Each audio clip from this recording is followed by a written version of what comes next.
Ultimately আমরা নৌকা করে কিন্তু বাংলাদেশ চলে এলাম, কি তাই তো? এই যে আমাদের পেছনেই বাংলাদেশ, কয়েকটা পাথর পেরোলেই বাংলাদেশে ঢুকে যাব আমরা।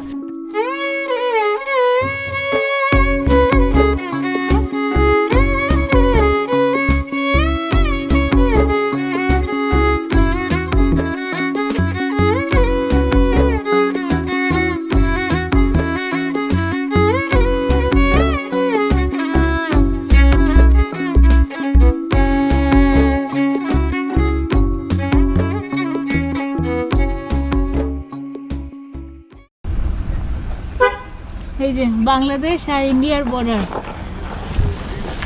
ওই পাশে বাংলাদেশ আর এই পাশে আমরা। মেঘালয়া ট্রিপের আরেকটি ভ্লগে তোমাদের অনেক অনেক স্বাগত। এটা আমাদের মেঘালয়া ট্রিপের first day second part. First পার্টে তোমাদের সঙ্গে শেয়ার করেছি এশিয়ার সব থেকে ক্লিনেস্ট ভিলেজ মাউলিলং গ্রাম, আর তার সঙ্গে শেয়ার করেছি লিভিং রুট ব্রিজ, যেটাকে বলা হয় মেঘালয়ার জীবন্ত সেতু। তো তোমরা যদি সেই ভ্লগটা মিস করে গিয়ে থাকো, আগে সেটা দেখে এসো। আমরা এখন ইন্ডিয়া আর বাংলাদেশের বর্ডার ধরে চলেছি হচ্ছে ডাউকি লেকের দিকে। আমরা এখন বাংলাদেশের ইন্ডিয়ার বর্ডারের পাশ দিয়ে যাচ্ছি। ওই পাশের মাটিটা হচ্ছে বাংলাদেশের আর এই পাশের মাটিটা হচ্ছে ইন্ডিয়ার, মানে ভাবাই যায় না আর কি। মানে জাস্ট ভাবো, এই পাথরটা হচ্ছে বাংলাদেশের আর এই দিকটা হচ্ছে ইন্ডিয়া, কিন্তু ওই পাশে যাওয়ার রুল, মানে ওই পাশে যাওয়ার অনুমতি এখন আমাদের নেই।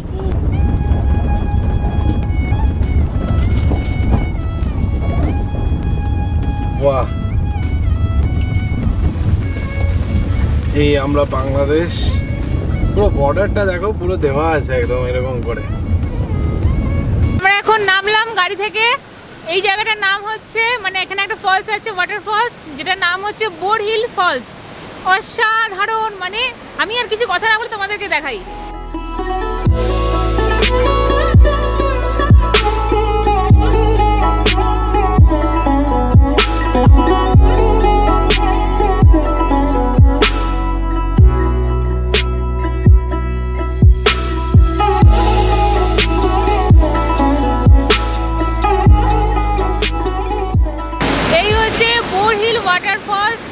অসাধারণ লাগছে দেখতে, কি বলছো?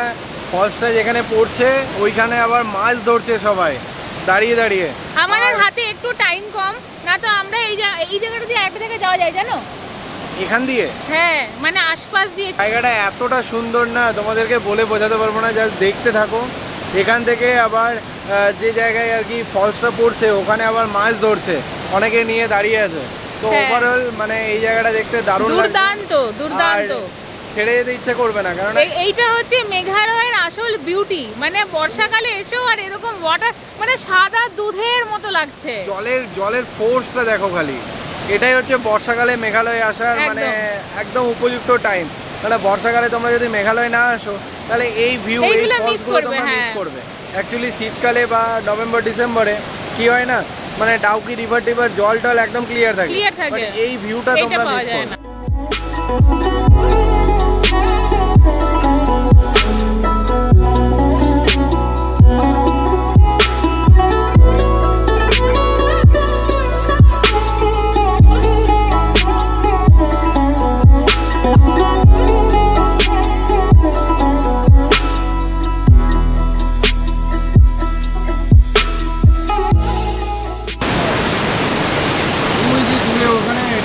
ইন্ডিয়া বাংলাদেশ বর্ডার, আর এখানে সবাই মাছ ধরছে, তোমরা দেখতেই পাচ্ছ। এটা দেখা হয়ে গেল, তোমরা জলদি করে যাচ্ছি ডাউকি লেকের দিকে, দেরি হয়ে গেছে অলরেডি, এখন 2:45।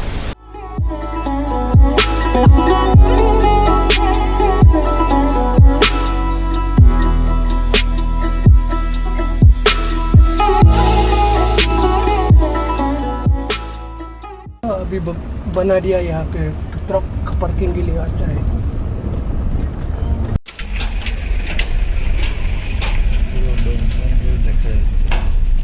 আমরা এখন পৌঁছে গেছি ডাউকি রিভারের কাছে। এখান থেকে আমাদের বোটিং এর জন্য নিয়ে যাওয়া হবে এই নিচে। আর এই জলটা এখন বর্ষাকালে একদম এরকম ঘোলাটে থাকে, আর নভেম্বর ডিসেম্বরে একদম ক্রিস্টাল ক্লিয়ার থাকে। তো যাই দেখি এখন।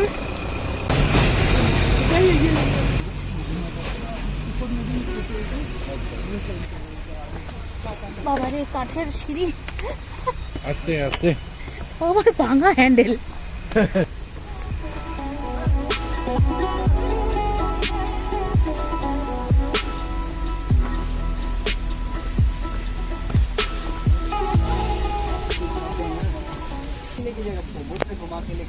अच्छा बोट से लेके जाओ। हाँ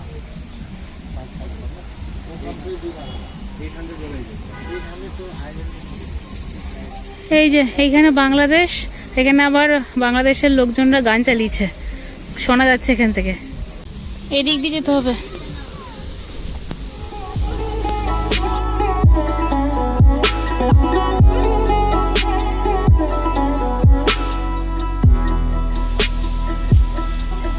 আমাকে একটু ধরবে।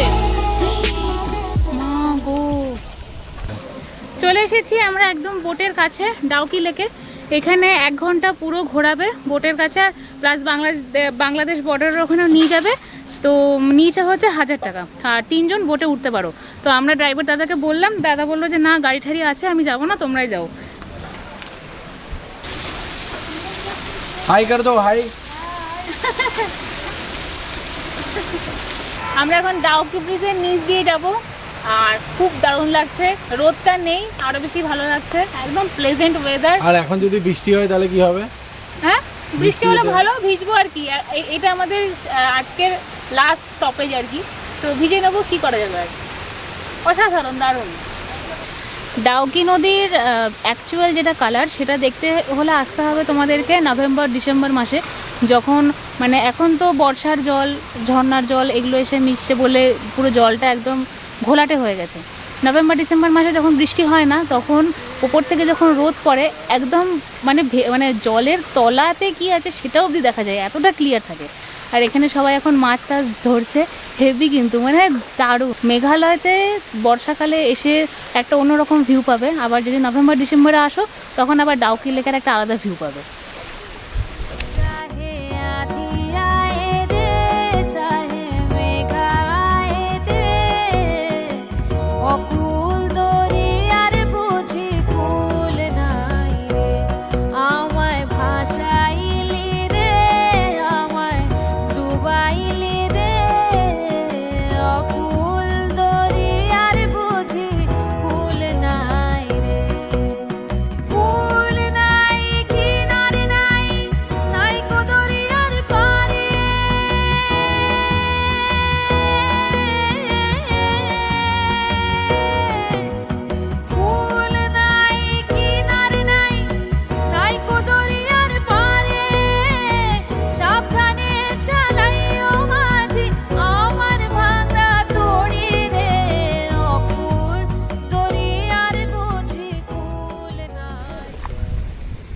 এই যে এখানে প্রচুর মাছ ধরা চলছে। ট্যাংরা মিলতে ইধর? ওয়াও, আমার প্রিয় মাছ। এখানে ট্যাংরা পাওয়া যায়। এই যে সব এখানে মাছ ধরার সরঞ্জাম রেডি করছে। জলটা দেখো, এখানে ফেনা ফেনা হয়ে গেছে, মাছ আছে। মাছলি মিলা? কাকে জিজ্ঞেস করলো? তো এটা হচ্ছে আমাদের ওই বোটের ফার্স্ট পয়েন্ট, যেখানে স্টার্লিং এখন আমাদেরকে নিয়ে এসছে। এখন এখানে আমরা দাঁড়াবো। এখানে বেশি না, 2-3টে দোকান আছে যেখানে গরম গরম ম্যাগি পাবে, চা, কফি, লেস টেস সমস্ত কিছু পাবে। আর এখান থেকে যখন আমাদের বোট ছাড়বে তারপরে নিয়ে যাবে হচ্ছে একদম, আচ্ছা উধার আগে যাকে ঝর্ণা মিলেগা। আচ্ছা, আমাদেরকে গাইড করছে যে ওইদিকে গেলে আগে ঝর্ণা পাওয়া যাবে। তো ওভারঅল মানে আলাদাই আর কি এই জায়গাটা। এমনিতে ডাউকি রিভার নভেম্বর ডিসেম্বরে হলে আরও ভালো লাগে, কারণ জলটা একদম ক্লিয়ার থাকে, বাট জলটা এখনও ক্লিয়ার আছে। এই দেখো, এটা হচ্ছে ন্যাচারাল ফ্রিজ, ঠিক আছে? এর মধ্যে সমস্ত বোতল টোতলগুলো, মানে এই জলটা এতটাই ঠান্ডা যে এখানে সমস্ত কিছু রেখে দিয়েছে, সব রয়েছে এখানে। Natural fridge. এটা ন্যাচারাল ফ্রিজ। কিছু একটা কিনে খাও, তাহলে বুঝতে পারবে যে কতটা ঠান্ডাতে আছে। জলটা তো আমি হাত দিয়েছি, খুবই ঠান্ডা। এখানে সব দেখো, এখানে তো ফ্রিজ নেই, তাই জন্য জলের মধ্যে এরকম চুবিয়ে রাখে ঠান্ডা করার জন্য। হবে লিমকা হবে? হ্যাঁ, একটা লিমকা না, ফ্রুটি। হ্যাঁ,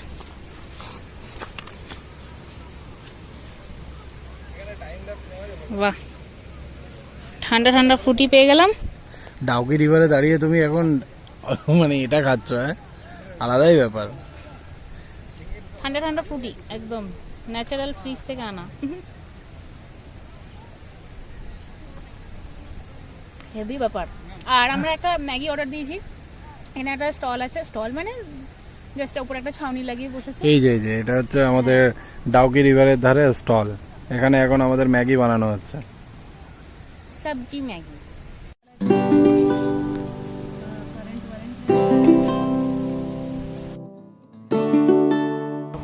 ভালো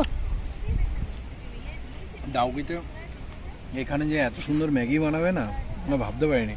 পুরো গাজর টমেটো পেঁয়াজ ভালো বানিয়েছে, কিছু দিয়ে ম্যাগিটা বানিয়েছে, দারুণ বানিয়েছে।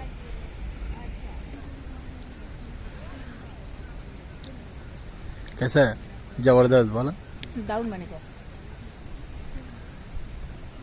আজকে আমরা সারাদিনে এত ঘুরে নিয়েছি, মানে ডেটা এত বেশি লং হয়ে গেছে, আমি জানি না ব্লগটা কত মিনিটের হলো বা কি হলো, এইটুকু জানি যে প্রচুর লেন্দি হয়ে গেছে ব্লগ। তো এখন যাব হচ্ছে বাংলাদেশ বর্ডারের, যেখানে সমস্ত বাংলাদেশের মানুষজনরা এসে যেখানে বিক্রি টিক্রি হয় মুড়ি, তারপর আমাদের ড্রাইভার দাদা যেগুলো বলছিল মুড়ি নাকি খুব টেস্টি হয়, তো কেনার ইচ্ছা আছে মুড়ি আচার। তো ওই দিকটাতে যাবো, ওই দিকটাতে বেশিক্ষণ দাঁড়াতে দেবে না। তো এখন প্রীতম ম্যাগিটা খেয়ে নিই, দিয়ে ওদিকে যাবো। অলরেডি আমাদের 8 ঘন্টা হয়ে গেছে, আর 8 ঘন্টা টাইম আছে।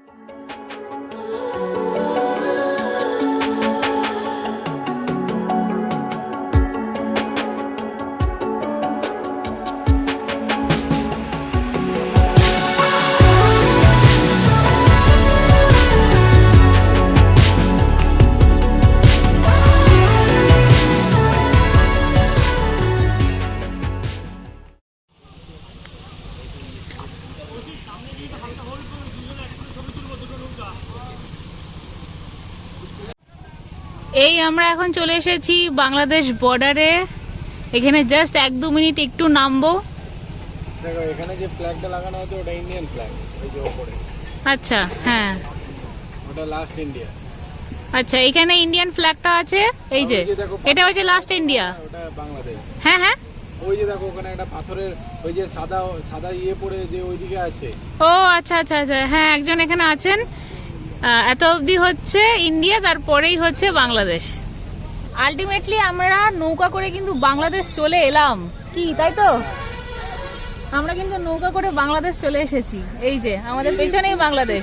বাংলাদেশ আর পুরো রাস্তাটা দেখা যাচ্ছে, ওই দূর দিয়ে যে রাস্তাগুলো ওগুলো সব বাংলাদেশের। ও এখানে বাঁশি বাজাচ্ছে যাতে এরা না ঢোকে এত দূর অবধি। আচ্ছা আচ্ছা, এরা সব বাংলাদেশি। ও আচ্ছা, বাঁশি বাজাচ্ছে, আমাদের নৌকা ওদিকে যেতে পারবে না। হ্যাঁ, বাংলাদেশের আমরা এত কাছে দাঁড়িয়ে আছি, এই দেখো এইটা হচ্ছে আমাদের বর্ডার, এর ওই পাশে আমরা যেতে পারি না, ঠিক আছে? আর ওরাও আসতে পারে না এখানে, ওরাও আসতে পারবে না।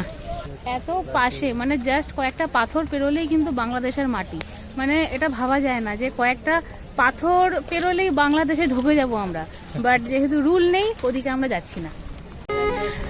এই যে বাংলাদেশের মানুষজনদের সাথে প্রীতম এখন কথা বলছে, বাট দেখো এটা হচ্ছে বর্ডার, এটার ওই পাশে আমরা গিয়ে কথা বলতে পারবো না। কিরকম না, একটা অদ্ভুত ব্যাপার কিন্তু। দেখি দেখি, বাহ, আচ্ছা ওপর থেকে বাঁশি বাজাচ্ছে, বেশি দূর যাওয়া যাবে না।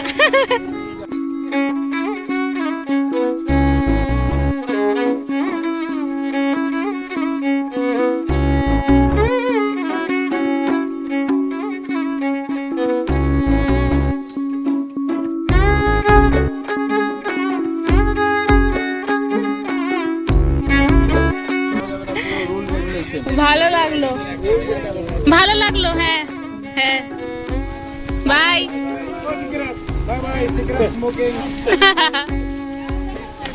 হ্যাঁ বাই।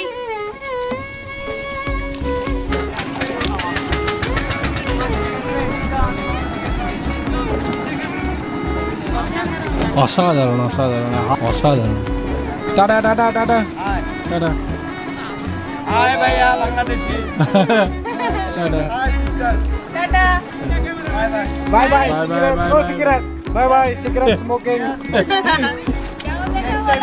হ্যাঁ bye. Hi sister. Bye bye bye bye bye. কি অদ্ভুতভাবে এখানে এসে এতজনের সাথে পরিচয় হয়ে গেল, মানে এটা একটা আলাদা বিশাল বড় ব্যাপার।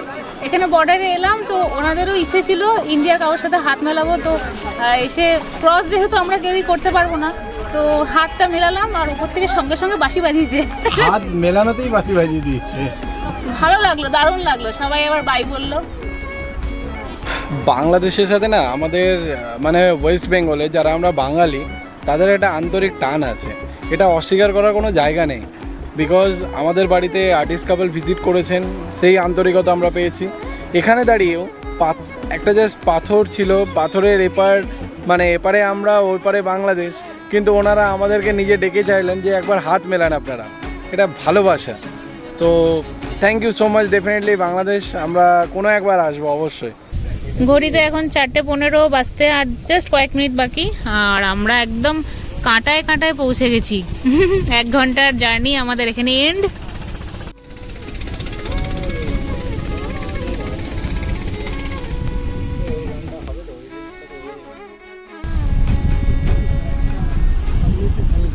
এই হচ্ছে রোড কন্ডিশন, বাপ রে বাপ, বেশিরভাগ রাস্তাটাই এইরকম, খুবই প্যাথেটিক অবস্থা। এর মধ্যে তো স্কুটি নিয়ে আসা মানে খুব রিস্কি, যখন তখন স্কিড করবে এই কাদাতে। এখন 5:05 আর আমরা ডাউকি লেকে যখন ছিলাম তখন খুব পরিমাণে গরম লাগছিল, আর এখন যখন উপরে উঠছি আবার শিলংয়ের দিকে ফিরছি তখন আস্তে আস্তে আস্তে আস্তে ঠান্ডা হাওয়াটা আবার বাড়ছে। আবার সামনে বলছে নাকি যেরকম ফগি ওয়েদার পেরিয়ে আমরা এসছি, তো ফগি ওয়েদার থাকতেও পারে, তো তার জন্য আমরা একটু তাড়াতাড়ি যাওয়ার চেষ্টা করছি যাতে ওই জায়গাটা পেরিয়ে যেতে পারি, কারণ একদম ভিজিবিলিটি একদম ছিল না, রাতের দিকে হলে একটু প্রবলেম হবে, তো তাই জন্য এখন রাস্তাটাও প্রচণ্ড বেশি খারাপ। আর আমাদের তো সারাদিনের লাঞ্চও হয়নি, জানি না কোথায় কি হবে না হবে।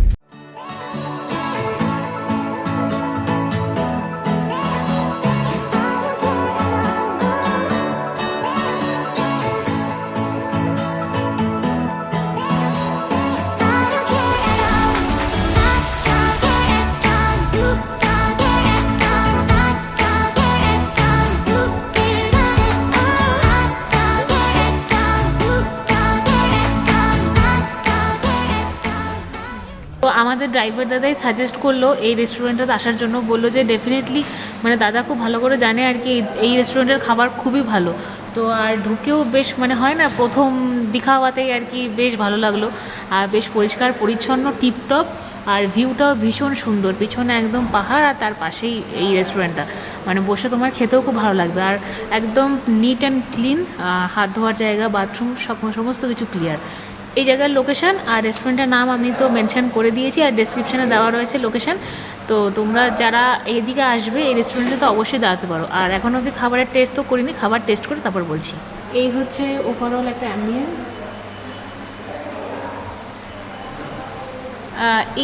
এই দিকটাতে বেসিন আছে, আর বেসিনের পাশেই রয়েছে একটা ছোট্ট ব্যালকনি দিয়ে এত দারুণ একটা ভিউ, বাট আমাদের এত জোর খিদে পেয়েছে, আর তাছাড়াও ড্রাইভার দাদা বলছে তাড়াতাড়ি তোমরা খেয়ে নাও। আপাতত আমাদের অর্ডার হয়েছে বাটার নান আর মাটার পনির, আর তারপরে খাবো হচ্ছে চা। মাথাটা খুব ধরেছে কারণ সারাদিনে কিচ্ছু খাওয়া নেই, 2 জায়গায় গেছি, 2 জায়গাতেই ম্যাগি খেয়েছি। প্রীতম আমার এসে বলছে নুডলস খাবে, আমি একদম না। খাবারটা দেখেই এত টেম্পটিং লাগছে যে কি বলবো।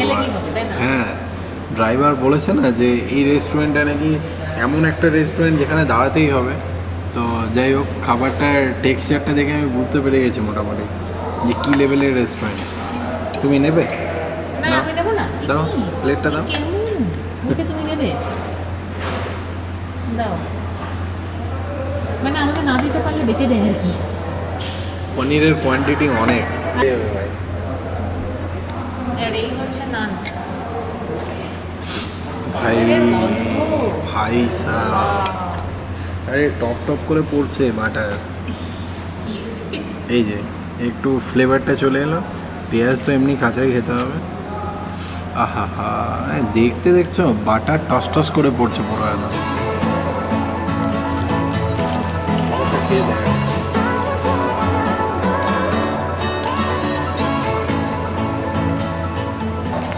এই রেস্টুরেন্টের খাবার নিয়ে আমার আলাদা করে কিছু বলার নেই, শুধু বলবো তোমরা যারা ডাউকি যাওয়ার পথে বা রিটার্নের পথে তোমরা একবার হলো এই রেস্টুরেন্টে দাঁড়িও। অসাধারণ খাবার, মানে আমাদের ড্রাইভার দাদা সাজেস্ট করেছিল, সত্যি অসাধারণ। খাওয়া দাওয়া হয়ে গেছে, দারুণ দুর্দান্ত খেলাম। তোমাদের জায়গাটা আমি একবার একটু ভালো করে দেখিয়ে দিই যাতে করে কারোর অসুবিধা না হয় আসতে। এই হচ্ছে মেন রোড, আমরা ওদিক দিয়ে ঢুকলাম।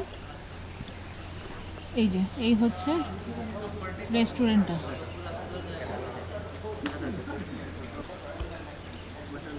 ভীষণ সুন্দর জায়গায় একটা রিসর্ট, মানে রিসর্ট রেস্টুরেন্ট টাইপের বানিয়ে রেখেছে।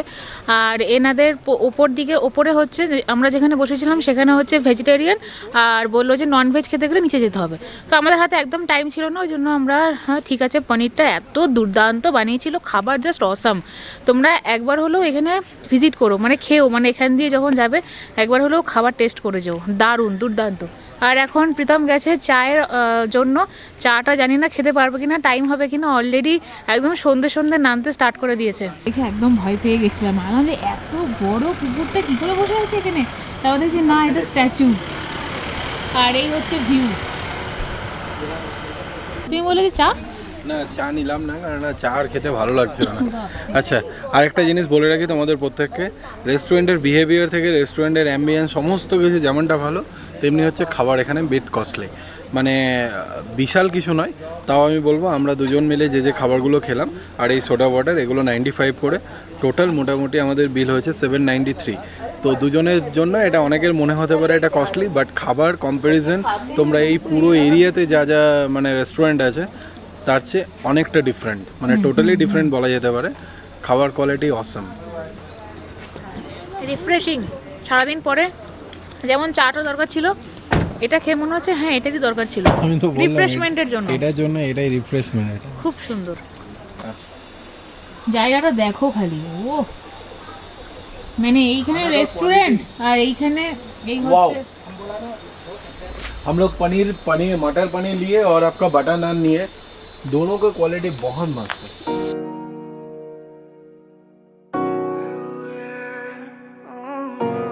মানে একদম ট্রিমেন্ডাস ফগি ওয়েদার, কিচ্ছু দেখা যাচ্ছে না। আর এইদিকে একটা বোলেরো যাচ্ছে, আর তার আগে আমাদের মহাদেব গুরুদেব যাচ্ছে। গুরুদেব মানে চমনি ব্যান্ড, ও নিয়ে যাচ্ছে আর আমরা ওকে ফলো করছি। এত ফগি ওয়েদার, চারিদিকে কিচ্ছু দেখা যাচ্ছে না, খালি ওই গাড়িটুকু দেখা যাচ্ছে। গরমা গরম চায়ে এখানে রেডি। এখন যাওয়ার পথে এত বেশি ঠান্ডা লাগছিল গাড়িতে বসে, রীতিমতো এখানে যারা যারা আছে সবাই সোয়েটার জ্যাকেট পরে রয়েছে, মানে পাতলা উইন্ডচিটার। আমাদেরই গাড়ি কিছু নেই। তো এখানে একটা চায়ের দোকানে দাঁড় করালো ড্রাইভার দাদা, তো এখন র চা খাচ্ছি, খুব দরকার ছিল, প্রচন্ড ঠান্ডা লাগছে।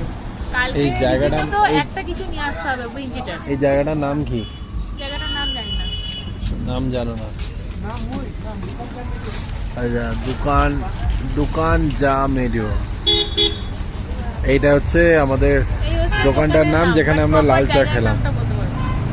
সারাদিন প্রচুর ঘোরাঘুরির পরে দিনের শেষে এসে দুজন 2 কাপ গরম গরম চা আর তার সাথে নিয়েছিলাম হচ্ছে পেঁয়াজ পকোড়া। এই নিয়ে বসে চলো আজকের ব্লগটা এখানেই শেষ করছি। তোমাদের ওভারঅল ব্লগটা কেমন লাগলো একবার কমেন্টস করে জানিও। ব্লগটা যদি ভালো লেগে থাকে please like, comment and share আর সাবস্ক্রাইব করতে ভুলো না। দেখা হচ্ছে নেক্সট ব্লগে।